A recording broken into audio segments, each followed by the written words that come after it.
Hello, everyone, and welcome back to Horror Stories.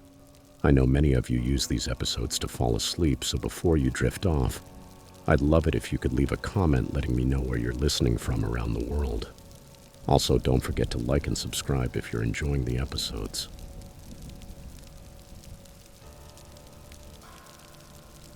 Story 1. I've lived in this neighborhood for as long as I can remember. Maple Street is the typical suburban stretch, well-kept lawns, white fences, and rows of almost identical houses, with only small differences in the color or the style of the porch. Nothing out of the ordinary ever happened there, at least not until that Halloween night. Every year, the Wilsons, a pair of elderly folks, set up the most impressive Halloween decorations anyone could imagine. Their front yard transformed into a true haunted park. Tombstones, smoke machines, and animatronic figures that jumped out from the bushes. It was impossible to walk 2 steps without something buzzing, tinkling, or suddenly lighting up. But the main attraction was, without a doubt, the candy loot, full-size chocolate bars. And not just any kind, but the good ones. Snickers, Kit Kats, and Reese's Cups.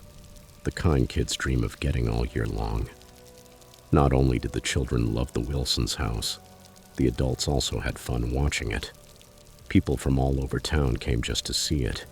It was a tradition, almost an unwritten pact. Their house was the place to be on Halloween night. However, last year something was different. When I got to Maple Street after work, everything seemed the same as always. Plastic skeletons hanging from the trees, the lawn full of glowing pumpkins, and a life-size witch laughing on the porch with her usual shrill cackle. But there was something strange.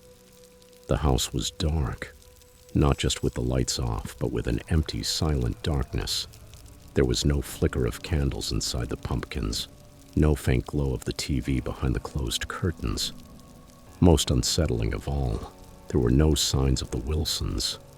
No one was on the porch handing out the usual candy. The door remained closed, and although the wind rattled the fake chains in the yard, the house itself stood eerily still. I thought maybe they would come out soon, that they were running late or putting on the finishing touches. So I waited. Some kids cautiously walked up and knocked on the door. They waited, then knocked again, but there was no answer. I remember a kid dressed as a superhero tugging at his mother's arm, asking where the candy was. As time passed, more people began to notice their absence. A small crowd gathered on the sidewalk, murmuring among themselves. The Wilsons had never missed Halloween. It was as if some unwritten law of the universe had been broken. I don't know why, but I felt the need to knock myself. I went up the steps, brushed aside a plastic cobweb, and knocked. Nothing. No footsteps, no shadows. Only the wind and the distant murmur of kids trick-or-treating at other houses.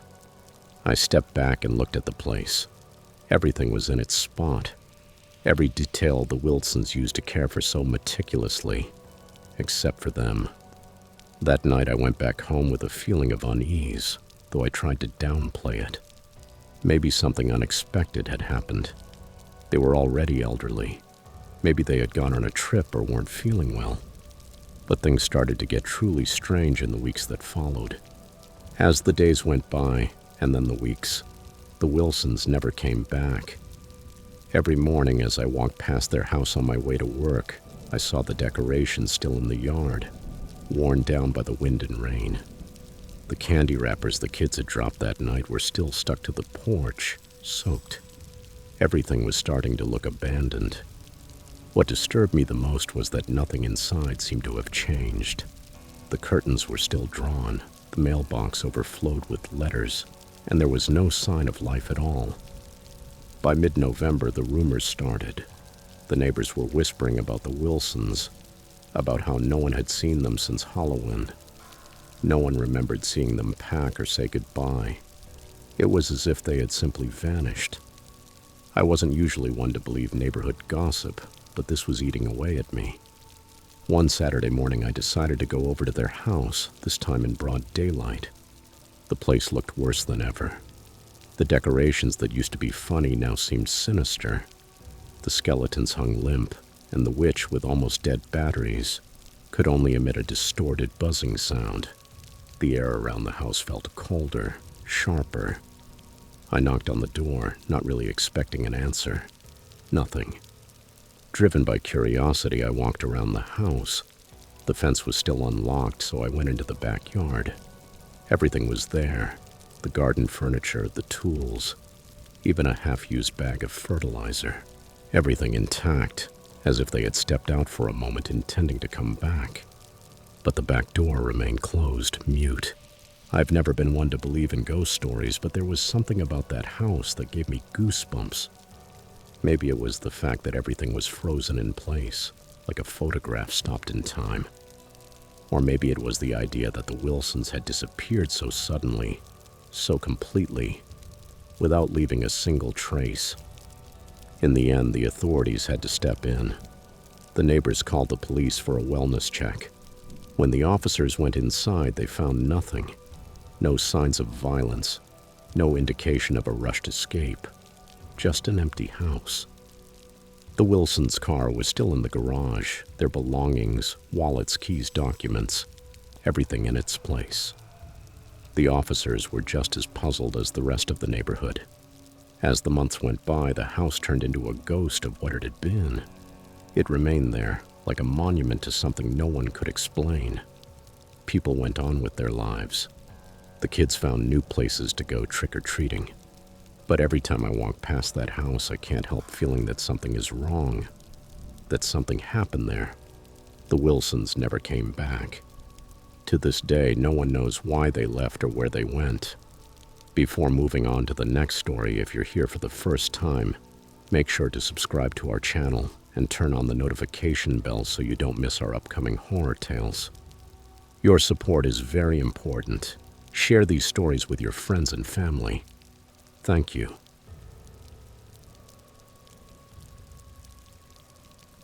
Story 2. In 2015, I took my son out trick-or-treating, just as we did every Halloween. He was 6 years old then and dressed as a little pirate. His plastic sword bounced at his side with every step. I remember perfectly the excitement in his eyes, the way he squeezed my hand as we went from house to house collecting candy. The night was cool but not too cold, and the air carried that familiar scent of fallen leaves, while the carved and lit pumpkins on the porches illuminated our path. We followed our usual route, visiting the same neighbors as always, and a few new houses as well. It was the perfect Halloween night. Calm, cheerful, full of laughter and the bustle of other children and parents enjoying the celebration. After an hour or so, we reached a house at the end of the street. It was a bit different from the others. While most houses were decorated with cobwebs, spooky lights, and figures, this one remained dark. It had no decorations, no pumpkins, but a light was on inside. My son tugged at my hand, excited to find out if they were giving out candy there too. So we walked up to the door. I hesitated for a moment, but I thought maybe it was an elderly couple who hadn't bothered to decorate. We knocked and almost immediately the door opened.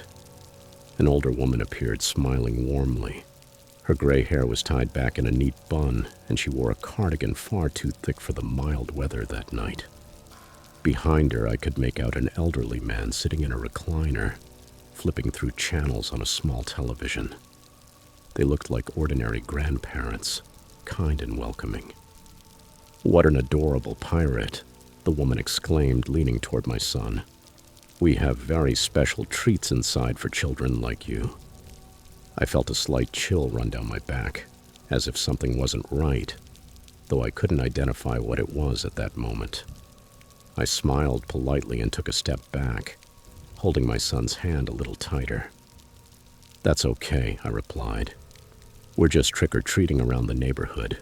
If you have something here at the door, that will be enough." For a moment, the woman's smile faltered. "Are you sure?" "It's no trouble," she insisted. "Come on in. We have something better than candy. We love seeing children this time of year." There was something in her gaze, something that turned my stomach. It wasn't fear, not yet, but a clear, intense feeling that we should not go inside. My son, unaware of any of this, tugged at my sleeve. "Can we, Mom? Maybe they have toys or something fun." I shook my head firmly. "No, sweetheart. We're fine. Thank you, ma'am. Happy Halloween." I turned around and walked away with him, feeling my heart speed up as we went down the path. The woman remained standing in the doorway for a long moment, watching us leave. I couldn't help but look back. Her smile had completely disappeared, and her face was now expressionless, empty. An unpleasant sensation crawled over my skin. I couldn't explain it, but that encounter left me uneasy even afterward as we continued to the other houses. I didn't say anything to my son, of course. He was happy, running from one porch to another and shouting "trick or treat" with the same enthusiasm as at the beginning. That night, once we were home and after checking his bag of candy, the discomfort returned. I couldn't get that house, that woman, and her insistence that we come inside out of my mind. I tried to convince myself that it was just paranoia. Maybe they were lonely people, I thought. Maybe they just wanted to take part in the Halloween fun. But a few days later, I learned the truth. The story was on every local news channel. A couple living just a few streets away from our house had been arrested. The charges were chilling. They had been luring children into their home with the promise of special treats, inviting them in under the pretense of safety and warmth. The details that came to light were horrible. The police had found evidence of their true intentions, things no one should have hidden in a basement, least of all someone living near children. When they showed their faces on the screen, my heart stopped. It was them, the same couple, the same elderly woman who had invited us in, the same man who had stayed seated in his chair, barely looking at us. I was frozen in front of the television, realizing how close we had come to disaster. I looked at my son, who was playing carelessly on the floor, with no idea what we had avoided thanks to a simple gut feeling. That night I understood that my instincts had saved us. I didn't know what was wrong, but I had felt it deep inside me. I never considered myself a particularly fearful or distrustful person, but that time I decided to listen to my intuition, even if it was just a small uneasiness. For weeks I couldn't stop thinking about it. What would have happened if I hadn't listened to that impulse? If I had let my son convince me to go in? I couldn't help imagining the worst.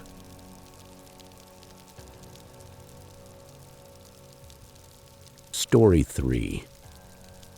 It was late October, just a few days before Halloween, when my friends Jake and Brian convinced me to go on a night hike to an old abandoned cabin deep in the woods. For years we had been hearing rumors about that place. People said it was haunted, and the locals would usually warn us to keep our distance. But we were 17 and believed nothing could happen to us.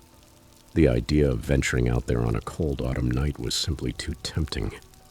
The woods surrounding our town were thick and dense. When we set out, the sun was already sinking on the horizon, and the sky had taken on a dark purple hue. We didn't care. Jake was carrying a flashlight. Brian had a backpack with some snacks and drinks. And I had my phone, although the signal was almost non-existent out there. We weren't planning on using it anyway. The plan was simple. Walk to the cabin, take a look around, and head back before midnight. The path leading into the forest was narrow, almost invisible under the fading light.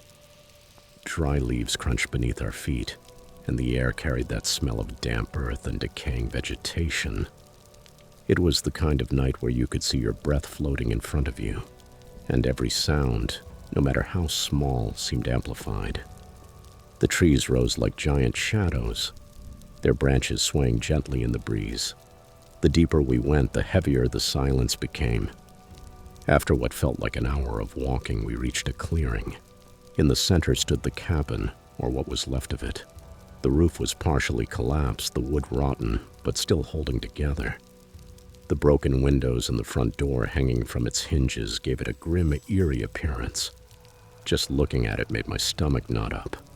But Jake was already moving forward, laughing, as if it were all just a game. We went inside. The floor creaked under our weight and the air smelled stale, like dampness and accumulated dust.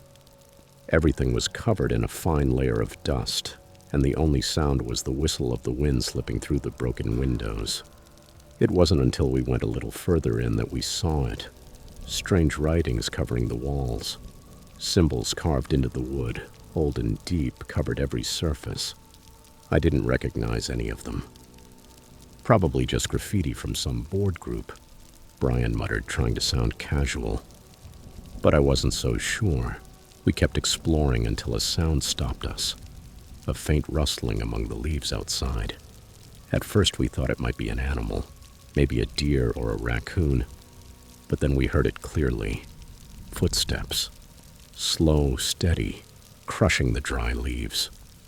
They stopped right in front of the door. Jake turned off the flashlight immediately, and we froze, holding our breath. We listened carefully. The footsteps started again, this time moving around the cabin. They were slow and heavy, dragging, as if someone were walking with effort, or enjoying the sound they were making. We tried to look out through the windows, but outside there was only darkness. Still, the sound was unmistakable. Someone was circling the cabin, stopping at each window as if peering inside. Jake motioned with his hand for us to stay quiet. My heart was pounding so hard I was afraid it could be heard. I looked at Brian and saw the terror on his face. Suddenly, the footsteps stopped. Silence. For a few seconds, there was nothing. And then, a tapping. A soft tap, tap, tap against the window. It wasn't loud, but it was deliberate, as if whoever was outside wanted to get our attention. Jake murmured that we should leave and signaled for us to move toward the front door. We advanced carefully, trying not to make any noise. Just as we were about to open it, the footsteps started again, but this time running. They were coming fast, circling the cabin. We didn't wait any longer. We threw the door open and bolted out without looking back. The forest closed in around us as we ran along the path, and the sound of the footsteps followed us closer and closer. I dared to turn my head, and I saw it.